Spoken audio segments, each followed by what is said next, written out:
Hi hello friends. മഴതോറും മുമ്പേ സീരിയലിൽ വരാൻ പോകുന്ന ഒരു അടിപൊളി എപ്പിസോഡിന്റെ സ്റ്റോറിയിലേക്ക് എല്ലാ കൂട്ടുകാർക്കും സ്വാഗതം. അങ്ങനെ അലീനയെ മാമച്ചായനും ഗ്രേസമ്മയാരും രേവതിക്കുട്ടിയും ജോബിസനും ഒക്കെ ചേർന്ന് ഡിവൈഎസ്പി മധുസൂദന നായരുടെ സഹായത്തോടെ തന്നെ പോലീസ് സ്റ്റേഷനിൽ നിന്ന് ഇറക്കി തിരിച്ച് കടപ്പാട്ടൊരു വീട്ടിലേക്ക് കൊണ്ടാക്കുന്നുണ്ട്. അലീന ചേച്ചി തിരിച്ചു വരുന്ന കണ്ട് കൃഷ്ണമ്മക്ക് ഒരുപാട് സന്തോഷമാവുന്നുണ്ട്. അതുപോലെ തന്നെ രേവതിക്കുട്ടിക്കും ഒരുപാട് സമാധാനമാവുന്നുണ്ട്. അലീനയെ സേഫായിട്ട് തിരിച്ച് വീട്ടിലെത്തിച്ചതിന് ശേഷം ഗ്രേസമ്മയാരെയും മാമച്ചായനും രേവതിക്കുട്ടിയും തിരിച്ച് വീട്ടിലേക്ക് പോകുന്നുണ്ട്. ബബിതയ്ക്കാണെങ്കിലും വലിയ മൈൻഡൊന്നുമില്ല. ഇവിടെ എന്ത് നടന്നാലും എന്നെ അതൊന്നും ബാധിക്കുന്നതേ അല്ല എന്നുള്ളൊരു മട്ടിലാണ് ബബിത. അതുകൊണ്ട് തന്നെ ഫോണിൽ നോക്കിക്കൊണ്ട് ഏത് നേരവും റൂമിൽ തന്നെ ഇരിപ്പാണ് പണി. അച്ഛൻ എങ്ങനെയുണ്ട്, അമ്മ എങ്ങനെയുണ്ട്, പോലീസ് സ്റ്റേഷനിൽ കിടക്കുന്ന ആങ്ങളുടെ വിവരങ്ങൾ ഒന്നും തന്നെ നമ്മുടെ ബബിത ചോദിച്ചറിയുന്നുമില്ല. അലീന സേഫായിട്ട് തിരിച്ച് വീട്ടിലെത്തിയെങ്കിൽ പോലും സെല്ലിനകത്ത് കിടക്കുന്ന രോഹിത്തിന്റെ മുഖമാണ് അലീനയുടെ മനസ്സിൽ മുഴുവൻ. അത് ഓർക്കുമ്പോൾ അലീനയ്ക്ക് സഹിക്കാൻ പോലും പറ്റുന്നില്ല. അത്രത്തോളം അലീനയുടെ മനസ്സിൽ ആ ഒരു കാഴ്ച നല്ല വിഷമാക്കിയിട്ടുണ്ട്. വീട്ടിൽ വന്നതിന് ശേഷം അലീനയോട് കൃഷ്ണമോൾ ചോദിക്കുന്നുണ്ട്, ചേച്ചി എന്താ പോലീസുകാർ ചോദിച്ചത്? ചേച്ചി എന്തിനാ പോലീസുകാർ ഇത്ര നേരം അവിടെ ഇരുത്തിയത്? എന്തൊക്കെ ചോദിച്ചു? രോഹിയേട്ടനെയും ഹരിയേട്ടനെയും ഒക്കെ കണ്ടായിരുന്നോ? അവരുടെ അവസ്ഥ ഇപ്പം എന്താ എന്നൊക്കെയുള്ള കാര്യങ്ങൾ കൃഷ്ണമോൾ ചോദിക്കുകയാണ്. അപ്പോഴേക്കും അലീന പറയുന്നുണ്ട്, മോളെ ഒന്നും പറയാതിരിക്കുന്ന തന്നെയാണ് നല്ലത്. അവരെയൊക്കെ അടിച്ച് ഇഞ്ചപ്പരുവാക്കി ഇട്ടിരിക്കുക, തല്ലി ചതച്ചിട്ടിരിക്കുക. നേരെ ചൊവ്വനെ ഒന്ന് എണ്ണീറ്റ് നടക്കാൻ പോലും വയ്യ. അവരെ ഇടിച്ചൊരു പരുവാക്കി അവരെ കൊണ്ട് തന്നെ സത്യങ്ങളെല്ലാം പോലീസുകാർ പറയിപ്പിച്ചു. ഹരിയുടെ കൂടെ ചേർന്ന് രോഹിത്ത് കാണിച്ചു കൂട്ടിയ എല്ലാ തെമ്മാടിത്തരങ്ങളും അവനെ കൊണ്ട് തന്നെ പോലീസ് പറയിപ്പിച്ചു എന്നൊക്കെ തന്നെ നമ്മുടെ അലീനെ കരഞ്ഞോണ്ട് പറയുന്നുണ്ട്. അതിന് ചേച്ചി അവരെന്തിനാ കൂട്ടിക്കൊണ്ട് പോയത്? ചേച്ചിയോട് എന്താ പറഞ്ഞ്? അന്നത്തെ ആ സംഭവത്തെക്കുറിച്ച് ചേച്ചിയോട് അവരെന്തെങ്കിലും ചോദിച്ചോ എന്നിങ്ങനെ കൃഷ്ണമോള് ചോദിക്കുമ്പോഴേക്കും അലീന പറയുന്നുണ്ട്, അത് പിന്നെ ചോദിക്കാതിരിക്കുമോ മോളെ? അവന്മാർ എല്ലാ കാര്യങ്ങളും പറഞ്ഞു. അന്ന് ജ്യൂസിൽ മയക്കുമരുന്ന് വന്ന് എന്നെ കുടിപ്പിച്ചതും റേപ്പ് ചെയ്യാൻ ശ്രമിച്ചതും എല്ലാം തുറന്ന് സമ്മതിക്കല്ലാതെ വേറെ വഴിയൊന്നും ഇല്ലായിരുന്നു. ഹരിയാണ് എല്ലാത്തിനും കാരണം. അവനാണ് രോഹത്തിനെ കൂടെ വഴി പിഴപ്പിച്ചത്. ഇതുപോലൊരു ചതിയിൽ രോഹത്തിനെ കൊണ്ട് ചാടിച്ചത് ഹരി തന്നെയാണ്. അവനായിരുന്നു ഈ ശിക്ഷ മുഴുവൻ കിട്ടേണ്ടത്. പാവൻ രോഹിത്ത്, അവനെ കണ്ടിട്ട് എനിക്ക് സഹിക്കാൻ പറ്റുന്നില്ല മോളെ. അവന്റെ അവസ്ഥ കണ്ടിട്ട് എന്റെ ചങ്കു പെടയുവാ മോളെ. എത്രയാണെങ്കിലും അവൻ എന്റെ സ്വന്തം കൂടപ്പിറപ്പല്ലേ, എന്റെ സ്വന്തം അനിയനല്ലേ. അവൻ ഇങ്ങനെ ആ സെല്ലിനകത്തിട്ട് തല്ലി ചതിക്കുന്ന കണ്ടുകൊണ്ട് എത്രയാ മോളെ നമ്മൾ ക്ഷമിച്ചിരിക്കുന്നത്. എനിക്കിത് അങ്ങോട്ടേക്ക് ഒട്ടും സഹിക്കാൻ പറ്റുന്നില്ല. എന്തെങ്കിലും പെട്ടെന്ന് ചെയ്തില്ലെങ്കിൽ അവരെ ഉറപ്പായി റിമാൻഡ് ചെയ്യും മോളെ. ആ ഹരിയെ എന്ത് വേണമെങ്കിലും ആയിക്കോട്ടെ, എനിക്ക് അതിലൊരു കുഴപ്പമില്ല. പക്ഷെ രോഹിത്തിനെങ്കിലും ജാമ്യത്തിൽ ഇറക്കാൻ പറ്റുവാണെങ്കിൽ അത് നല്ലതായിരുന്നു എന്നൊക്കെ തന്നെ അലീന പറയുക. കൃഷ്ണമോൾ ചോദിക്കുന്നുണ്ട്, അവരോട് സംസാരിക്കാൻ പറ്റിയായിരുന്നോ ചേച്ചി എന്ന്. സംസാരിക്കാൻ പോയിട്ട് അവരെ ഒന്ന് കാണാൻ പോലും സമ്മതിക്കില്ല മോളെ. ഒരിടത്ത് ഇരിക്കാൻ പറഞ്ഞാൽ അവിടെ തന്നെ ഇരിക്കണം. ആ SIയും CIയും ഒക്കെ എന്ത് മോശമായിട്ട് നമ്മളോട് സംസാരിക്കുന്നതെന്നറിയാവോ? ഈ കാര്യങ്ങളെക്കുറിച്ചൊക്കെ ഒരു ഉളുപ്പുമില്ലാതെ അവർ നമ്മളോട് സംസാരിക്കുന്നത്. വനിതാ പോലീസും ഉണ്ടായിട്ടും അങ്ങനെയാണോ ചേച്ചി എന്നിങ്ങനെ കൃഷ്ണമോളെ ചോദിക്കുക. അതേ മോളെ, വനിതാ പോലീസ് ഉണ്ടെന്ന് പറഞ്ഞിട്ടൊന്നും ഒരു കാര്യമില്ല. പോലീസുകാരെല്ലാം അങ്ങനെ തന്നെയാണ്. ഞാൻ മനസ്സിലാക്കിയെടുത്തോളം അവരിത് അത്ര പെട്ടെന്നൊന്നും ഒതുക്കി തീർക്കുമെന്ന് എനിക്ക് തോന്നുന്നില്ല. അവരിത് വലിയ കേസാക്കി മാറ്റാനുള്ള പ്ലാനിങ്ങിലാണ്.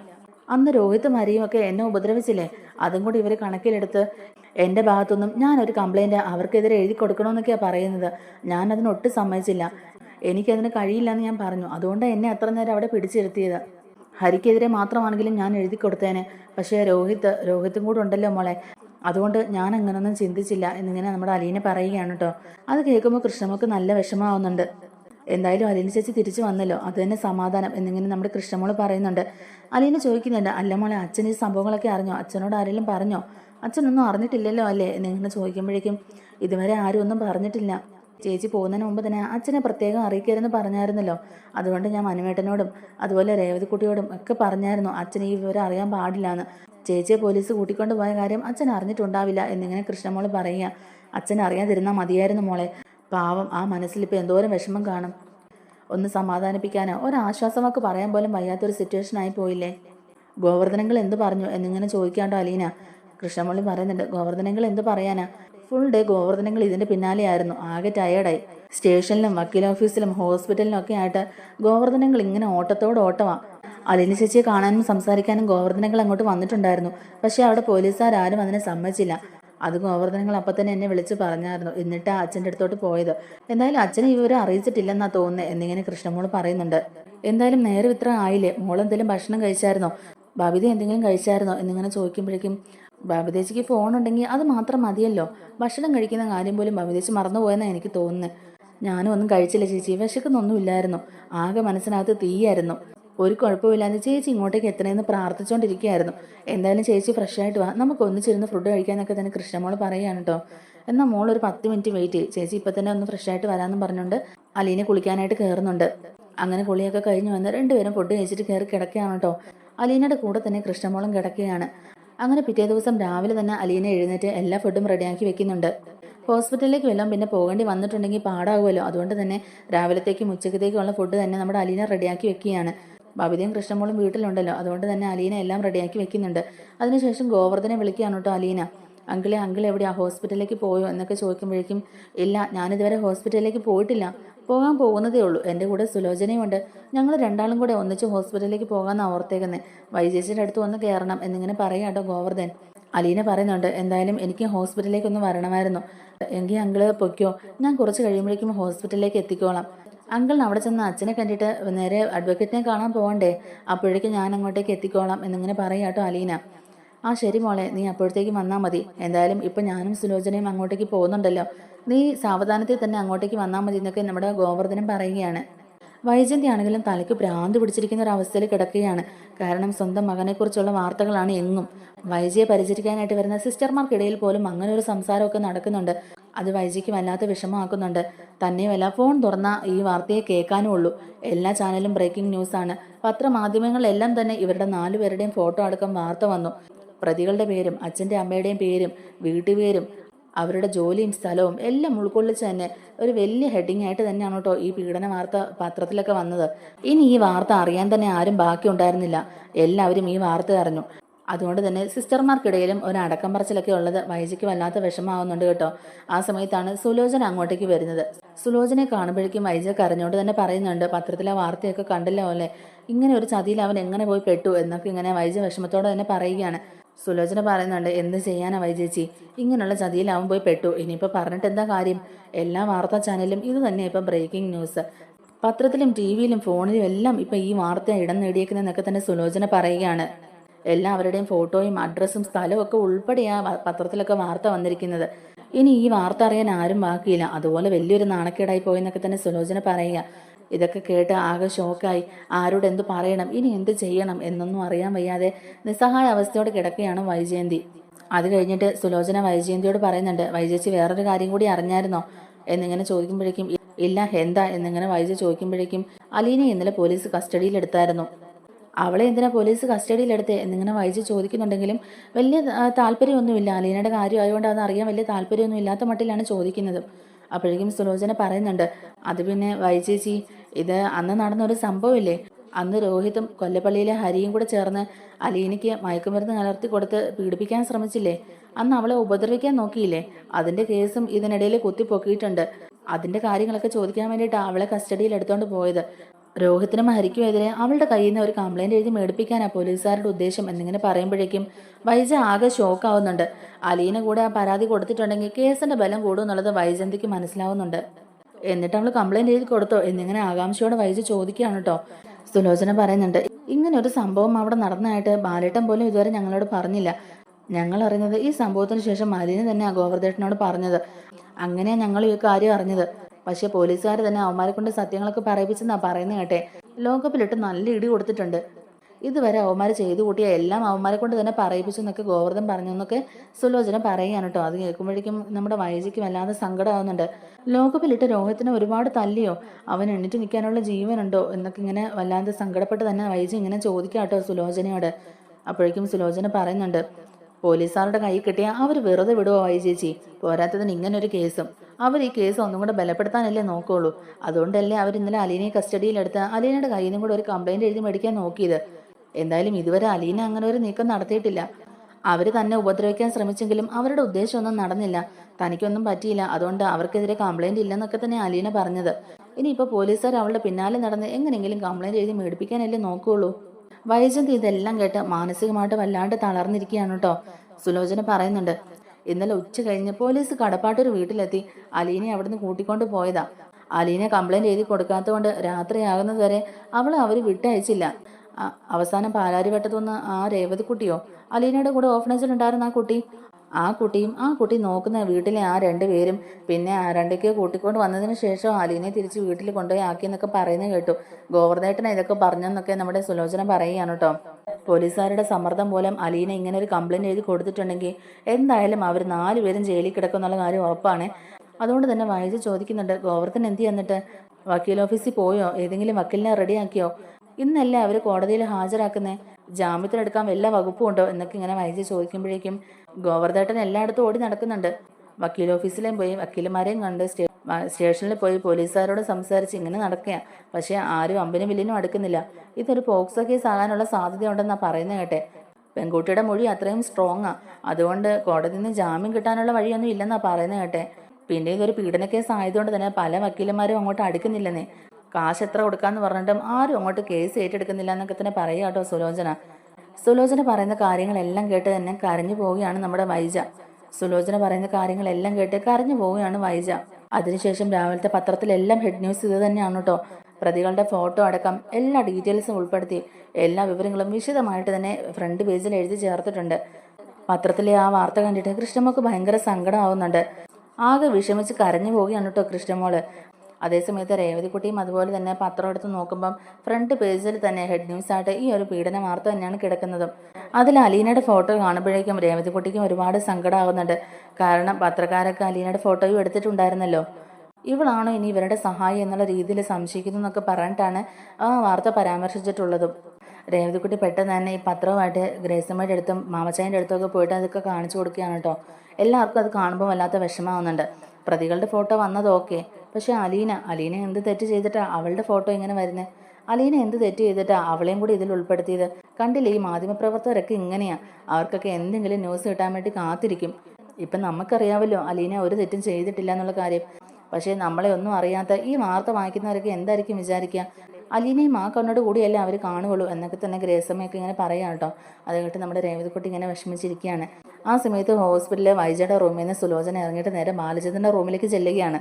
ബാലചന്ദ്രനെ കാണുന്ന സമയത്ത് കഴിഞ്ഞ ദിവസം നടന്ന സംഭവങ്ങളൊന്നും തന്നെ ബാലചന്ദ്രൻ അറിഞ്ഞിട്ടില്ലല്ലോ. അലീനെ പോലീസ് കസ്റ്റഡിയിൽ എടുത്തതും പത്രത്തിൽ ഈ വാർത്ത വന്നതും എല്ലാം തന്നെ നമ്മുടെ സുലോചന ബാലചന്ദ്രൻ്റെ അടുത്ത് പറയുന്നുണ്ട്. രോഹത്തിനെ ഹരിയെ പോലീസ് പിടിച്ചുകൊണ്ട് പോകുന്ന കണ്ടിട്ടാണല്ലോ നമ്മുടെ ബാലചന്ദ്രന് മൈനർ അറ്റാക്ക് ഉണ്ടാകുന്നത്. എന്നാൽ അലീനയുടെ കേസ് അറിയുമ്പോഴേക്കും ബാലചന്ദ്രൻ അങ്ങ് വല്ലാണ്ട് വിഷമാവുന്നുണ്ട് കേട്ടോ. ഒട്ടും തന്നെ സഹിക്കാൻ പറ്റുന്നില്ല. ബാലചന്ദ്രൻ പെട്ടെന്ന് തന്നെ എന്നെ ഇന്ന് ഡിസ്ചാർജ് ചെയ്യണം, എനിക്കിവിടെ നിൽക്കാൻ പറ്റില്ല, എനിക്കിപ്പോൾ തന്നെ എൻ്റെ വീട്ടിലേക്ക് പോകണം, എൻ്റെ മക്കളെ എനിക്ക് കാണണം എന്നൊക്കെ തന്നെ ബാലചന്ദ്രൻ അവിടെ കിടന്ന് ഒച്ചയും ബഹളമൊക്കെ എടുക്കുന്നുണ്ട്. സുലോചന പറയുന്നുണ്ട്, ബാലേട്ട അതിന് അലീന വീട്ടിൽ തന്നെ ഉണ്ട്. ഇന്നലെ രാത്രി തന്നെ അലീനയെ വീട്ടിലേക്ക് വിട്ടയച്ചു. ഇതിനു മുമ്പും ഹരിയും രോഹിത്തും അലീനയോട് മോശമായിട്ട് പെരുമാറിയിട്ടില്ലായിരുന്നോ? ആ കാര്യങ്ങളുടെ സത്യാവസ്ഥയൊക്കെ അറിയാൻ വേണ്ടിയിട്ടാണ് അവളെ കസ്റ്റഡിയിൽ എടുത്തുകൊണ്ട് പോയത്. പോലീസുകാർ എന്നിട്ട് രേഖാമൂലം അലീനയുടെ ഒരു പരാതി കൂടി വേണം, എങ്കിൽ മാത്രമേ ഈ കേസ് സ്ട്രോങ് ആകുള്ളൂ എന്നൊക്കെ പറഞ്ഞ് അവളെ നിർബന്ധിച്ചു. അവൾ അതിന് സഹകരിച്ചില്ല. അവൾക്ക് അങ്ങനെ ഒരു കംപ്ലൈൻറ്റ് എഴുതി തരാൻ കഴിയില്ലെന്ന് പറഞ്ഞ് അവൾ പിടിച്ചു പിടിയാലെ നിന്നു. അതുകൊണ്ടാണ് പോലീസുകാർ അവളെ വീട്ടിലേക്ക് വിട്ടയക്കാഞ്ഞത്. എന്തായാലും ഈ വിവരങ്ങളൊക്കെ അലീനയുടെ കൂടെ ഉണ്ടായിരുന്ന ആ ഒരു കൊച്ചില്ലേ രേവതിക്കുട്ടി, ആ കുട്ടിയും ആ കുട്ടിയുടെ കൂടെ ഉള്ളവരും ഒക്കെ കൂടി രാത്രി തന്നെ വന്നു. അവർക്ക് പിടിപാടുള്ള ഡിവൈഎസ്പി മധുസൂദനായിട്ടൊക്കെ സംസാരിച്ച് അയാളുടെ നിർദ്ദേശപ്രകാരം അലീനെ രാത്രി തന്നെ കടപ്പാട്ടൊരു വീട്ടിലെത്തിച്ചു. അവിടെ ഒന്നും പേടിക്കാനില്ല, ഇപ്പം അലീന വീട്ടിൽ തന്നെയുണ്ട്. അതോർത്തിന് ബാലേട്ടൻ വിഷമിക്കേണ്ട, ബാലേട്ടൻ ഇവിടെ സമാധാനമായിട്ട് കിടക്ക്, അവിടെ ഒരു പ്രശ്നം ഉണ്ടാവില്ല എന്നൊക്കെ തന്നെ പറയുകയാണ് കേട്ടോ നമ്മുടെ സുലോചന. എന്നാലും ബാലചന്ദ്രൻ അതൊന്നും തന്നെ കേൾക്കാൻ കൂട്ടാക്കുന്നില്ല. ഈ സമയത്ത് ഗോവർദ്ധൻ അങ്ങോട്ടേക്ക് വരുന്നുണ്ട്. ഗോവർദ്ധൻ്റെ അടുത്തും ബാലചന്ദ്രൻ ഇതേ കാര്യങ്ങൾ തന്നെ പറയുന്നുണ്ട്. ഗോവർദ്ധ, എനിക്കിപ്പോൾ തന്നെ വീട്ടിൽ പോകണം, പെട്ടെന്ന് ഡിസ്ചാർജിൻ്റെ കാര്യങ്ങളൊക്കെ നോക്കിക്കോ. എനിക്ക് എൻ്റെ കുട്ടികളുടെ അടുത്ത് പോകണം, എൻ്റെ കുട്ടികൾക്ക് വേറെ ആരുമില്ല, അവർ വീട്ടിൽ തന്നെയുള്ളൂ. അതുകൊണ്ട് എത്രയും പെട്ടെന്ന് എനിക്ക് വീട്ടിലേക്ക് പോകണമെന്നൊക്കെ തന്നെ പിടി വാശിയിൽ നിൽക്കുകയാണ് ബാലേന്ദ്രൻ. ബാലചന്ദ്രൻ ഇങ്ങനെ കടുമെടുത്തത് നിൽക്കുമ്പോൾ പിന്നെ എന്ത് ചെയ്യാനാകും? അതുകൊണ്ട് തന്നെ ഗോവർദ്ധൻ നേരെ ഡോക്ടേഴ്സിൻ്റെ റൂമിൽ പോയി കാര്യങ്ങളൊക്കെ സംസാരിക്കുന്നുണ്ട്. ഇപ്പം തന്നെ ഡിസ്ചാർജ് ചെയ്യണമെന്ന് പറഞ്ഞ് പിടിച്ച് പിടിയാലെ നിൽക്കുക, ഡോക്ടർ വന്ന് സംസാരിക്കണമെന്നൊക്കെ തന്നെ ഗോവർദ്ധൻ ഡോക്ടറിൻ്റെ അടുത്ത് പറയുക കേട്ടോ. അപ്പോൾ അത് കേട്ടുകൊണ്ട് തന്നെ ഡോക്ടർ അങ്ങോട്ടേക്ക് വരുന്നുണ്ട്. ബാലചന്ദ്രനെ കണ്ടിട്ട് സംസാരിക്കുകയാണ്. തീർത്തും ബാലചന്ദ്രനെ ഒരു സമാധാനത്തിൻ്റെ വഴിയിലേക്ക് തന്നെ കൊണ്ടുവരികയാണ് നമ്മുടെ ഡോക്ടർ. താൻ ഇനി ഇതോർത്ത് വിഷമിക്കേണ്ട കാര്യമൊന്നും ഇല്ലടോ, എന്തായാലും സംഭവിക്കാനുള്ളത് സംഭവിച്ചു.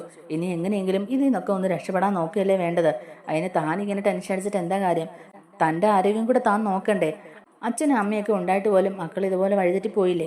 ഇനി നിങ്ങളിങ്ങനെ ഓവറായിട്ട് ടെൻഷൻ അടിച്ച് എന്തെങ്കിലും സംഭവിച്ചു പോയിട്ടുണ്ടെങ്കിൽ പിന്നെ ആ മക്കൾക്ക് ആരാ ഉള്ളേ? പിന്നെ അവരെയൊക്കെ നിയന്ത്രിക്കാൻ ആരാ ഉള്ളേ? അതുകൊണ്ട് തൽക്കാലം താൻ ഇന്ന് പോകണ്ട, താൻ ഇന്ന് ഇവിടെ കിടക്ക്, ഇന്നൊരു ദിവസം കൂടെ ഇവിടെ സ്വസ്ഥമായിട്ട് കിടന്നിട്ട് നാളെ ഇയാൾ വീട്ടിൽ പൊക്കോ എന്നൊക്കെ ഇങ്ങനെ ഡോക്ടർ പറയുമ്പോഴേക്കും ബാലേന്ദ്രൻ പറയുന്നുണ്ട്, ഇല്ല ഡോക്ടർ, അങ്ങനെ പറ്റില്ല, എൻ്റെ 3 പെൺകുട്ടികൾ വീട്ടിൽ തന്നെയുള്ളൂ. ഡോക്ടറിന് അറിയാമല്ലോ എൻ്റെ സാഹചര്യങ്ങളൊക്കെ, എനിക്ക് ഇന്ന് തന്നെ വീട്ടിലേക്ക് പോകണം, അത്യാവശ്യമാണ്, ഞാൻ വീട്ടിൽ പോയി റെസ്റ്റ് എടുത്തോളാം എന്ന് തന്നെ പറയുകയാണ് നമ്മുടെ ബാലചന്ദ്രനും. ബാലചന്ദ്രനെ ഡീറ്റെയിൽ ആയിട്ട് ഒന്ന് ചെക്കപ്പ് ചെയ്തിട്ട് ഡോക്ടർ പറയുന്നുണ്ട്, ഇപ്പോഴത്തെ കണ്ടീഷൻ ഓക്കെയാണ്, ഡിസ്ചാർജായി വീട്ടിൽ പോയാൽ നന്നായിട്ട് റെസ്റ്റ് എടുക്കണം. അറിയാമല്ലോ ഇത് 2ാമത്തെ തവണയാണ് അറ്റാക്ക് ഉണ്ടാകുന്നത്, അപ്പോൾ അതിൻ്റെതായ ഒരു കെയർ എന്തായാലും ഉണ്ടാവണം. എന്തായാലും ഇന്ന് വൈകിട്ടത്തേക്ക് ഡിസ്ചാർജ് ചെയ്യാം എന്ന് പറഞ്ഞിട്ട് തന്നെ ഡോക്ടർ റൂമിൽ നിന്ന് ഇറങ്ങി പോകുന്നുണ്ട്. ആ സമയത്ത് ഗോവർദ്ധൻ്റെ അടുത്ത് ബാലചന്ദ്രൻ ചോദിക്കുന്നുണ്ട്, ഗോവർദ്ധ, നീ വക്കീലിനെ കാണാൻ പോയായിരുന്നോ? രോഹിത്തിനെ ജാമ്യത്തിൽ ഇറക്കുന്ന കാര്യം എന്തായി? ജാമ്യം കിട്ടുമോ അവന് എന്നൊക്കെ ഇങ്ങനെ ചോദിക്കാം. അത് പിന്നെ ബാലേട്ട, ഞാൻ എൻ്റെ കഴിവിൻ്റെ പരമാവധി ശ്രമിച്ചു. കുറേ അഡ്വക്കേറ്റിനോട് പോയി സംസാരിച്ചു നോക്കി. ആർക്കും ഈ കേസ് എടുക്കാൻ താല്പര്യമില്ലെന്നാ പറഞ്ഞ്. പിന്നെ ഒരു വക്കീൽ കേസ് ഏറ്റെടുത്തിട്ടുണ്ട്. പക്ഷെ ജാമ്യം കിട്ടുന്ന കാര്യത്തിൽ ഒരു ഉറപ്പുമില്ലെന്നാ പറഞ്ഞത്. പോക്സോ കേസ് ആകാനുള്ള സാധ്യത ഉള്ളതുകൊണ്ട് തന്നെ ജാമ്യം കിട്ടത്തില്ലെന്ന് തന്നെ അയാളും പറയുന്നത്. എന്തായാലും കോടതിയിൽ വാദിച്ചു നോക്കാമെന്ന് പറഞ്ഞിട്ടുണ്ട്. 10 മണിയൊക്കെ ആകുമ്പോഴേക്കും സ്റ്റേഷനിൽ നിന്ന് അവരെ കോടതിയിലേക്ക് കൊണ്ടുപോകുന്നാണ് അറിയാൻ കഴിഞ്ഞത്. ആ സമയത്ത് കോടതിയിലേക്ക് പോകണമെന്നൊക്കെ ഗോവർദ്ധൻ പറയുകയാണ്. ഞാൻ പോകുമ്പോഴേക്കും തന്നെ അലീന ഇങ്ങോട്ടേക്ക് എത്തിക്കോളാമെന്ന് അലീന പറഞ്ഞിട്ടുണ്ടെന്ന് ഗോവർദ്ധൻ പറയുന്നുണ്ട്. ബാലേന്ദ്രൻ പറയുന്നുണ്ട്, ഏയ് വേണ്ട വേണ്ട, വൈകിട്ട് നമ്മൾ അങ്ങോട്ടേക്ക് പോകാനുള്ളതല്ലേ, പിന്നെ എന്തിനാ അവളെ ബുദ്ധിമുട്ടിക്കുന്നേ? ഇപ്പോൾ തന്നെ അവൾ നമുക്ക് വേണ്ടിയിട്ട് ഒരുപാട് ബുദ്ധിമുട്ടുന്നുണ്ട്. ഈ കുടുംബം ഇങ്ങനെ മുന്നോട്ട് കൊണ്ടുപോകാൻ അവൾ ഒരുപാട് സഹിച്ചു. എന്നിട്ടും ഈ കുടുംബം തകർന്നു പോയില്ലേടോ? എല്ലാം തകർന്ന് തരിപ്പണമായില്ലേ?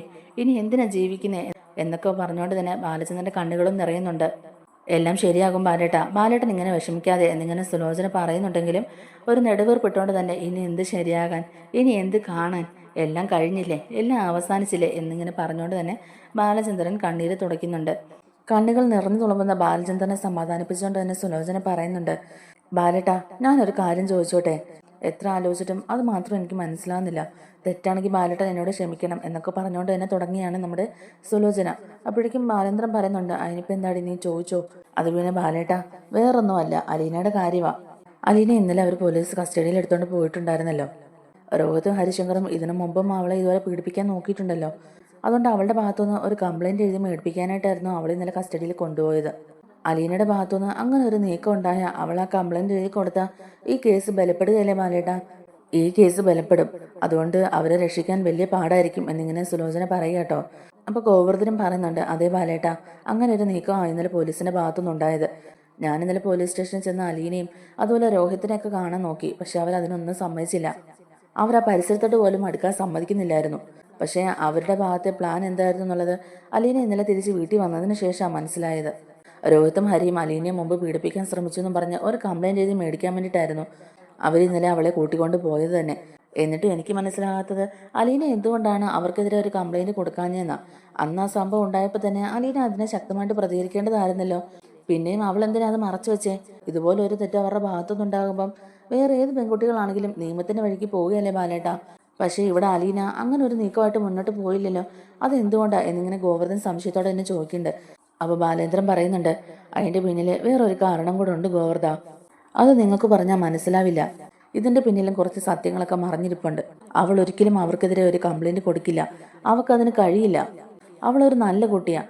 അതിലുപരി ഈ കുടുംബം സന്തോഷത്തോടെയും സമാധാനത്തോടെയും മുന്നോട്ട് പോകണമെന്ന് ആഗ്രഹിക്കുന്ന കുട്ടിയാണ്. അതുകൊണ്ട് അവൾ ഒരിക്കലും രോഹിത്തിനെതിരെ അങ്ങനെ ഒരു കംപ്ലൈൻറ്റ് കൊടുക്കില്ല എന്നൊക്കെ തന്നെ ബാലേന്ദ്രൻ തീർത്തു പറയുകയാണ്. അപ്പോൾ സുലോചന ചോദിക്കുന്നുണ്ട്, അതെന്താ ബാലേട്ട അങ്ങനെ? ഈ അലീനയും നമ്മളും തമ്മിൽ എന്തെങ്കിലും ബന്ധമുണ്ടോ? ഇല്ലല്ലോ. നമ്മുടെ സ്വന്തമോ ബന്ധമോ ഒന്നുമല്ല. ഓഫ്നേജിൽ വളർന്ന ഒരു കുട്ടി. വൈചേച്ചിയുടെ അമ്മയെ നോക്കാനായിട്ടല്ലേ അവളെ ഇങ്ങോട്ടേക്ക് കൂട്ടിക്കൊണ്ട് വന്നത്. അതിനുശേഷം ആ വീട്ടിൽ എന്തൊക്കെയാണ് സംഭവിച്ചതെന്ന് ഒരു തിട്ടവും ഇല്ല. എല്ലാ നല്ല ഗുണങ്ങളുണ്ടായിട്ടും വൈചേച്ചി എന്തിനാ ഇവളോട് ഇത്രയും വെറുപ്പ് കാണിക്കുന്നത്?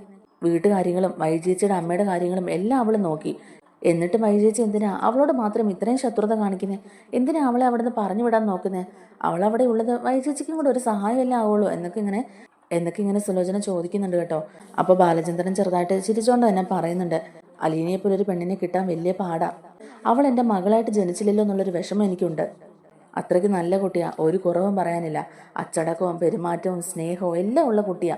എന്നിട്ടും വൈജിക്ക് അവളെ കണ്ണെടുത്താൽ കണ്ടൂടാ. അതിൻ്റെ പിന്നിൽ ഒരു കാരണം ഉണ്ടായിരിക്കുമല്ലോ. അവൾ എല്ലാ പണികളും വൃത്തിയായിട്ടും നീറ്റായിട്ടും ചെയ്താലും എല്ലാവരെയും വേണ്ട രീതിക്ക് സ്നേഹത്തോടെ നോക്കിയാലും അതൊന്നും തന്നെ വൈജിക്ക് ഇഷ്ടപ്പെടത്തില്ല. കാരണം ഒന്നേ ഉള്ളൂ, വൈജയുടെ ധിക്കാരവും അഹങ്കാരവും ഞാനാണ് എല്ലാം ഭാവം എന്നുള്ള ഒരു അഹംഭാവം ഒക്കെയാണ് ഇതിനെല്ലാത്തിനും കാരണം. അതിൻ്റെ ഫലമൊക്കെ ഇപ്പം അവളും അനുഭവിച്ചുകൊണ്ടിരിക്കുന്നത്. കഴിഞ്ഞ 23 വർഷം അവൾ പറയുന്ന എല്ലാം കേട്ട് അവളുടെ ഭർത്താവായിട്ട് ഞാൻ കൂടെ തന്നെ നിന്നു. എൻ്റെ മക്കളെ ഓർത്ത് കുടുംബത്തിൻ്റെ സമാധാനം ഓർത്ത് മാത്രമാണ് അവളുടെ ചൊൽപ്പടിക്ക് ഞാൻ പലപ്പോഴും നിന്നു കൊടുത്തിട്ടുള്ളത്. അതങ്ങ് ഓവറായാൽ ശരിയാകില്ലല്ലോ. അതുകൊണ്ടാണ് ഇപ്പം ഞാനും എൻ്റെ തീരുമാനത്തിൽ ഉറച്ചു നിൽക്കുന്നത്. അലീനയുടെ സേവനം ആ വീട്ടിലെ എല്ലാവർക്കും ആവശ്യമുണ്ട്. അതുകൊണ്ട് തന്നെ ഞാൻ അലീനയെ അവിടെ പിടിച്ചു നിർത്തിയേ എന്ന് മാത്രം നിങ്ങൾ മനസ്സിലാക്കിയാൽ മതി എന്നൊക്കെ പറയാം കേട്ടോ. എന്നാലും വീട്ടുജോലിക്കായിട്ട് വന്ന ഒരു പെൺകുട്ടിയോട് ഇതുപോലെ മോശമായിട്ട് പെരുമാറട്ടും അവൾ അവർക്കെതിരെ കംപ്ലൈൻറ്റ് കൊടുക്കാനോ അതിൻ്റെ നടപടികൾ സ്വീകരിക്കാനോ ഒന്നും പോയില്ല. പകരം അവരെ സംരക്ഷിച്ച് നിർത്തുകയല്ലേ ചെയ്തത്. ഇപ്പോൾ പോലും അവർക്കെതിരെ ഒരു കംപ്ലൈൻറ്റ് കൊടുക്കാൻ കിട്ടിയ ഒരു അവസരമാണ്. എന്നിട്ടും അവളത് ഉപയോഗിക്കാതെ ഈ കുടുംബത്തെ സംരക്ഷിക്കാനല്ലേ നോക്കുന്നത്. അതിൻ്റെ പൊരുൾ എന്താണെന്ന് ഞങ്ങൾക്ക് മനസ്സിലാവുന്നില്ല ബാലേട്ട എന്നിങ്ങനെ പറയാട്ടോ ഗോവർദ്ധൻ. ഈ അലീനയും ഈ കുടുംബവും തമ്മിൽ എന്തെങ്കിലും ബന്ധമുണ്ടോ എന്നിങ്ങനെ ഗോവർദ്ധൻ ചോദിക്കാട്ടോ. സുലോചനയും പറയുന്നുണ്ട്, എനിക്കും അങ്ങനെ പലപ്പോഴും തോന്നിയിട്ടുണ്ട്. അവളുടെ മനസ്സിലെ ഉദ്ദേശം എന്തായിരിക്കും? എല്ലാവരോടും സ്നേഹത്തിൽ നിന്നിട്ട് അവളുടെ മനസ്സിൽ ഇനി വേറെ എന്തെങ്കിലും ഉദ്ദേശം കാണുമോ എന്നിങ്ങനെ ചോദിക്കുമ്പോഴേക്കും ബാലേന്ദ്രൻ പറയുന്നുണ്ട്, ഇല്ല, ഒരിക്കലും അവളുടെ മനസ്സിൽ ഒരു ഉദ്ദേശവും ഇല്ല. അവളെ നിങ്ങൾക്ക് മനസ്സിലാകാഞ്ഞിട്ടാണ്. അവളെ അടുത്തറിഞ്ഞ് മനസ്സിലാക്കിയവനാണ് ഞാൻ. സ്വന്തം മോളെ പോലെ കൂടെ കൂട്ടിയതാണ്. എൻ്റെ ബബിതയും കൃഷ്ണമോളെയും പോലെ തന്നെയാണ് ഞാനിപ്പോൾ അലീനയെ കാണുന്നത്. എനിക്കിപ്പോൾ 3 പെൺമക്കളാണ് ഉള്ളത്. അവളും അങ്ങനെ തന്നെയാണ്. എന്നെ ഒരു അച്ഛൻ്റെ സ്ഥാനത്താണ് കാണുന്നത്. അച്ഛാന്നാണ് അവൾ എന്നെ വിളിക്കുന്നത്. ഞാൻ അവൾക്ക് അതിനുള്ള എല്ലാ അധികാരവും അവകാശങ്ങളും കൊടുത്തു കഴിഞ്ഞു. എൻ്റെ ദത്തുപുത്രയല്ല, എൻ്റെ സ്വന്തം മോളായിട്ട് തന്നെ അവളിപ്പോൾ എൻ്റെ വീട്ടിൽ നിൽക്കുന്നതെന്നൊക്കെ തന്നെ പറയാം കേട്ടോ. ഗോവർദ്ധനും സുലോചനയ്ക്കും കാര്യങ്ങളൊന്നും മനസ്സിലാവുന്നുമില്ല. ഇങ്ങനെ ഒരു തീരുമാനത്തിന്റെ പിന്നിൽ എന്തെങ്കിലും ഒരു കാരണം കാണുകയല്ലേ ബാലേട്ട എന്നിങ്ങനെ ഗോവർദ്ധൻ ചോദിക്കാം കേട്ടോ. സുലോചനയും പറയുന്നുണ്ട്, ഇതെങ്ങനെ വൈചേച്ചി അംഗീകരിക്കും? പെട്ടെന്നൊരു ദിവസം വീട്ടുവേലക്കാരിയായ പെണ്ണിനെ മോളാന്നും പറഞ്ഞ് ഏറ്റെടുത്താ അത് ഏത് പെണ്ണിനാ ബാലേട്ട സഹിക്കാൻ പറ്റുന്നേ? അതിലൊക്കെ ഒരു ലോജിക്കെങ്കിലും ഉണ്ടാകണ്ടേ എന്നിങ്ങനെ ചോദിക്കാം. അപ്പോഴേക്കും ബാലേന്ദ്രൻ പറയുന്നുണ്ട്, പെട്ടെന്നൊരു ദിവസം ഉണ്ടായ മോളല്ല, കുറച്ച് ദിവസങ്ങൾ കൊണ്ട് നന്നായിട്ട് ആലോചിച്ചെടുത്തൊരു തീരുമാനം തന്നെയാണ്. അലീന ആ വീട്ടിൽ തന്നെ നിൽക്കേണ്ട കുട്ടിയാ, അതുകൊണ്ടാണ് ഞാൻ അവളെ പിടിച്ച് നിർത്തിയേക്കുന്നതെന്ന് പറയാ. ഇനിയിപ്പോൾ ഞാൻ നിങ്ങളിൽ നിന്ന് ഒന്നും തന്നെ മറച്ചു വെക്കുന്നില്ല. ഉള്ള കാര്യം ഞാൻ പറയാം. പക്ഷേ ഇത് ഉടനെ എങ്ങും വേറെ ആരും അറിയാനും പാടില്ല. ഇപ്പോൾ ഇത് രഹസ്യമായിട്ട് തന്നെ നിങ്ങൾ മനസ്സിൽ വെക്കണം. നിങ്ങളോടുള്ള വിശ്വാസം കൊണ്ട് മാത്രം ഞാൻ പറയുന്നതാ. വയജ് ഈ സത്യങ്ങൾ അറിഞ്ഞാൽ അന്ന് തീരെ ഞങ്ങൾ തമ്മിലുള്ള ബന്ധം. അതുവരെയേ ഉള്ളൂ ഈ ബന്ധത്തിന്റെ ചരടുവലി എന്നൊക്കെ ഇങ്ങനെ ബാലേന്ദ്രൻ പറയുന്നുണ്ട്. എന്താ ബാലേട്ട എന്നിങ്ങനെ ഗോവർദ്ധൻ ചോദിക്കുമ്പോഴേക്കും, അലീന എന്തിനാണ് ഇങ്ങോട്ടേക്ക് വന്നതെന്നല്ലേ നിങ്ങൾക്ക് അറിയാവുള്ളൂ. പക്ഷെ അലീന ആരാണെന്ന് നിങ്ങൾക്ക് അറിയില്ലല്ലോ. വെറും ഒരു വീട്ടുജോലിക്കാരി, അനാഥയായവൾ, അത്രയല്ലേ നിങ്ങൾ മനസ്സിലാക്കിയിട്ടുള്ളൂ. ആർക്കും എന്തും പറയുകയും ചെയ്യുകയും ചെയ്യാവുന്ന വെറും ഒരു അനാഥയാണെന്നാണ് നിങ്ങളൊക്കെ കരുതിയത്. എന്നാൽ അവൾ അനാഥയല്ല, അവൾക്കൊരമ്മയും ഒരച്ഛനും ഉണ്ട്. ഞാൻ ആരാന്ന് പൂർണ്ണ ബോധ്യത്തോടു കൂടി തന്നെ അവൾ ഈ കടപ്പാട്ടൊരു വീട്ടിലേക്ക് വന്നത് അവളുടെ സ്വന്തം അമ്മയെ കാണാൻ. അതെ, അലീന വൈജ പ്രസവിച്ച വൈജയുടെ സ്വന്തം മകള് തന്നെയാണ്. ബാലചന്ദ്രൻ ഇത് പറയുമ്പോഴേക്കും ഗോവർദ്ധനും അതുപോലെ തന്നെ സുലോചനയ്ക്കും ഒന്നും അങ്ങോട്ടേക്ക് വിശ്വസിക്കാൻ പറ്റുന്നില്ല. എന്താ ബാലേട്ട, എന്താ ഈ പറയുന്നേ? വൈജേച്ചിയുടെ മോളാണോ അലീന? ഇതെങ്ങനെ സംഭവിക്കും? ഇതാരെങ്കിലും ഇല്ലാക്കഥ പറഞ്ഞുണ്ടാക്കിയതായിരിക്കും. ബാലേട്ടൻ അറിയാമല്ലോ വൈജേച്ചിയെ, നമ്മൾ ചെറുപ്പം മുതലേ പരിചയക്കാരല്ലായിരുന്നോ? അതിനിടയിൽ വൈജേച്ചിക്ക് ഇങ്ങനെ ഒരു ബന്ധം ഉണ്ടായോ എന്നൊക്കെ ഇങ്ങനെ ചോദിക്കാട്ടോ സുലോചന. അപ്പോഴേക്കും ഗോവർദ്ധനം പറയുന്നുണ്ട്, അതെ, അത് ആരെങ്കിലും വെറുതെ പറഞ്ഞതായിരിക്കും ബാലേട്ട. കുടുംബത്തിനകത്ത് പ്രശ്നം ഉണ്ടാക്കാൻ ആരെങ്കിലും അങ്ങനെ ഒരു കഥ പറഞ്ഞുണ്ടാക്കിയതാണെങ്കിലോ? അതൊക്കെ ബാലേട്ടൻ വിശ്വസിച്ചോ എന്നിങ്ങനെ ചോദിക്കാം. ഇല്ലടോ, അങ്ങനെ ഒന്നും വിശ്വസിക്കുന്ന ആളല്ല ഞാൻ. വ്യക്തമായ തെളിവുകളുടെ അടിസ്ഥാനത്തിലാണ് ഞാൻ ഇതൊക്കെ കണ്ടുപിടിച്ചത്. അലീനയ്ക്ക് എല്ലാ സത്യങ്ങളും അറിയാം. തന്നെ പ്രസവിച്ച തൻ്റെ സ്വന്തം അമ്മയുടെ അടുത്തേക്കാണ് വരുന്നെന്നുള്ള ബോധം അലീനയ്ക്കുണ്ടായിരുന്നു. എന്നിട്ടും അവൾ ആരോടും അത് പറഞ്ഞില്ല. ഓരോ പ്രാവശ്യവും വൈജ അവളെ ആട്ടി ഇറക്കുമ്പോഴും ആ വേദനകളെല്ലാം അവൾ മനസ്സിൽ സൂക്ഷിക്കുകയായിരുന്നു. ഒരു ദുർബല നിമിഷത്തിൽ ഞാൻ ആ സത്യങ്ങളൊക്കെ അറിയേണ്ടി വന്നു. അന്നാടോ ആദ്യമായിട്ട് എനിക്ക് ഹാർട്ട് അറ്റാക്ക് ഉണ്ടായത്. അതിനുശേഷമാണ് ഞാൻ വൈജയുടെ ദേഷ്യങ്ങൾ കാണിക്കാൻ തുടങ്ങിയത്. ഇതിൻ്റെ സത്യം തേടി ഞാൻ അങ്ങ് നീലഗിരിക്ക് വരെ പോയി. അച്ഛനും അമ്മയും ആങ്ങളമാരും എല്ലാവരും കൂടെ എന്നെ ചതിക്കുകയായിരുന്നോടോ. കഴിഞ്ഞ 23 വർഷം വെറും എച്ചിൽ പട്ടിയെ പോലെയായിരുന്നു ഞാൻ ജീവിച്ചുകൊണ്ടിരുന്നത്. ഇങ്ങനെ ഒരു ചതി ആർക്കെങ്കിലും സഹിക്കാൻ പറ്റുമോടോ എന്നൊക്കെ ഇങ്ങനെ ചോദിക്കാട്ടോ ബാലേന്ദ്രൻ. സുലോചന ചോദിക്കുന്നുണ്ട്, ഇതൊക്കെ ഉള്ളതാണോ ബാലേട്ടാ? ഇതൊക്കെ സത്യം തന്നെയാണോ? അലീന വൈജേച്ചിയുടെ സ്വന്തം മോളാണോ എന്നിങ്ങനെ വീണ്ടും ചോദിക്കുമ്പോഴേക്കും, അതെ, അവൾ 23 വർഷം മുമ്പ് പ്രസവിച്ച അവളുടെ സ്വന്തം മോള് തന്നെയാണ് അലീന. ഇവിടെ വെച്ചെങ്ങും അല്ല, തിരുവനന്തപുരത്ത് വെച്ച്.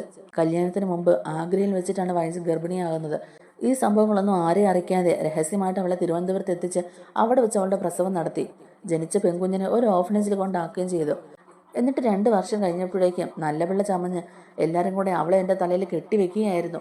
ഒന്നും മനസ്സിലാക്കാതെ ഒന്നും അറിയാതെ ചതിക്കുഴിയിലേക്ക് വീണു പോയവനാ ഞാൻ എന്നൊക്കെ നമ്മുടെ ബാലചന്ദ്രൻ പറയുക കേട്ടോ. ഇതും പറഞ്ഞ് ബാലചന്ദ്രൻ അങ്ങ് കരയാണ് കേട്ടോ. ഗോവർദ്ധനും സുലോചനയും സമാധാനിപ്പിക്കുന്നുണ്ട്.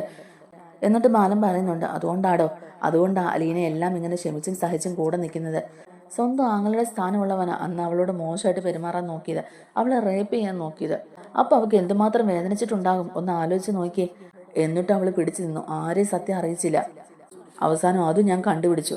ഒരിക്കലും ഈ കുടുംബം തകർക്കാൻ വേണ്ടിയിട്ട് വന്നവളല്ല അവള്. ഈ കുടുംബം സന്തോഷത്തോടെ മുന്നോട്ട് പോകണമെന്ന് ആഗ്രഹിക്കുന്നവളാ. അവൾ ഇവിടുന്ന് പോകാൻ തയ്യാറായതാ പലവട്ടം. ഞാൻ അവളെ പിടിച്ചു നിർത്തിയത്. എൻ്റെ മോളുടെ സ്ഥാനം ഞാൻ അവൾക്ക് കൊടുത്തു. വൈദ്യ പിഴച്ച് പ്രസവിച്ചതിന് അവൾ എന്ത് തെറ്റാടോ ചെയ്തത്? എല്ലാ കുഞ്ഞുങ്ങളും ഭൂമിയിൽ എങ്ങനെയാണോ ജനിച്ചു വീഴുന്നത് അതുപോലെയല്ലേ ആ കുഞ്ഞും ജനിച്ചത്. ആ കുഞ്ഞിനെ പഴിച്ചിട്ട് എന്താടോ കാര്യം? സ്വന്തം തെറ്റ് മനസ്സിലാക്കാതെ ധിക്കാരത്തോടെ നടക്കുന്ന വൈജി പിന്നെ ഞാൻ എന്ത് ചെയ്യണം? അതുകൊണ്ട് തന്നെയാണ് ഞാൻ അവൾക്ക് ഇങ്ങനെ ഒരു ശിക്ഷ കൊടുത്തത്. ഇനി അവളുടെ കൂടെ ഒരു കുടുംബജീവിതം നയിക്കണമെന്ന് എനിക്ക് ഒരാഗ്രഹവും. ഈ സത്യം വൈജി അറിഞ്ഞ ആ നിമിഷം ഞാൻ അവളെ ഡിവോഴ്സ് ചെയ്യും. അത്രേ ഉള്ളൂ ഞങ്ങൾ തമ്മിലുള്ള ബന്ധം. പക്ഷേ എന്തിൻ്റെ പേരിലാണെങ്കിലും അലീനയെ ഞാൻ ആർക്കും വിട്ടുകൊടുക്കില്ല. അവൾ എൻ്റെ മോളാ, എൻ്റെ മോളെ പോലെ ഞാനിപ്പോൾ അവളെ കാണുന്നത്. അവളുടെ മനസ്സിൽ ഒരു അച്ഛൻ്റെ സ്ഥാനമാണ് എനിക്കുള്ളത്.